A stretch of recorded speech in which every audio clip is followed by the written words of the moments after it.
नमस्कार, next nine news पर आपका बहुत बहुत स्वागत है।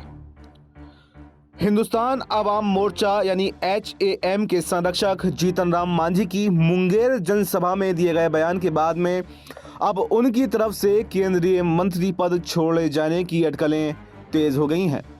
इसको लेकर मंगलवार को दिन भर सियासी गलियारों में हलचल मची रही, जिस पर खुद जीतन राम मांझी को सफाई देनी पड़ी।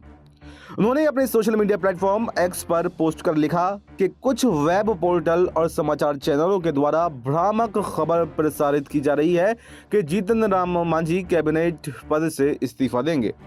उन्होंने आगे कहा कि मैंने मुंगेर की सभा में हो रही देरी को लेकर कहा था कि आप लोग लेट कर रहे हैं, जिसके कारण मेरी फ्लाइट छूट जाएगी और मुझे कैबिनेट छोड़ना पड़ेगा।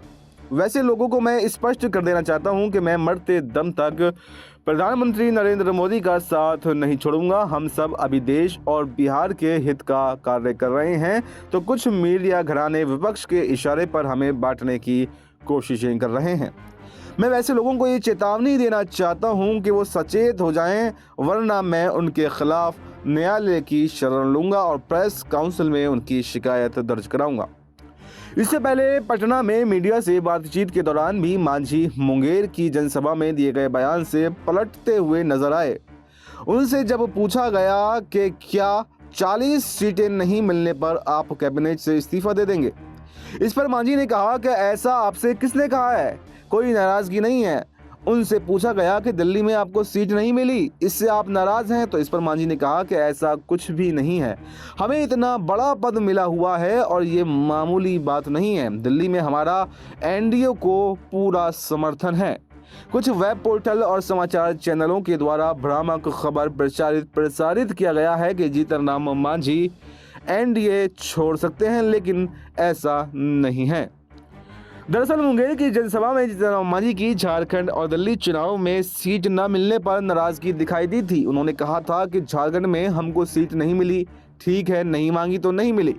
दिल्ली में भी सीट नहीं मिली, हमने सीट नहीं मांगी तो नहीं मिली। लेकिन ये कोई न्याय है क्या? हमारा कोई अस्तित्व नहीं है क्या? जब हमारे कार्यक्रमों में भीड़ आ रही है, वोटर हमें वोट देने को तैयार हैं, तो फिर सीट क्यों नहीं मिली? हम फरियाना नहीं चाहते हैं, लेकिन जो हमारा वजूद है उसके आधार पर सीट तो मिलनी चाहिए। इससे हमको कोई फायदा नहीं हुआ है। हम आपको और लोगों के फायदे के लिए ये कह रहे हैं कि लगता है हमें कैबिनेट पद छोड़ना पड़ सकता है। यानी ये जो सफाई जीतन राम मांझी की तरफ से दी गई है, ये सिर्फ सफाई मात्र है। पहले उन्होंने एनडीए से बगावती सुर अपनाए थे, बयान दिया था, लेकिन बाद में जब बीजेपी से उनको फोन आया तो अपनी बात को कवर अप करते हुए दिखाई दिए। तो इस पूरी खबर पर आपको क्या कहना है, आप अपनी राय कमेंट बॉक्स में दे सकते हैं। फिलहाल इस खबर में इतना ही। देश और दुनिया की तमाम बड़ी खबरों के लिए आप बने रहिए हमारे साथ और देखते रहिए नेक्स्ट नाइन न्यूज़।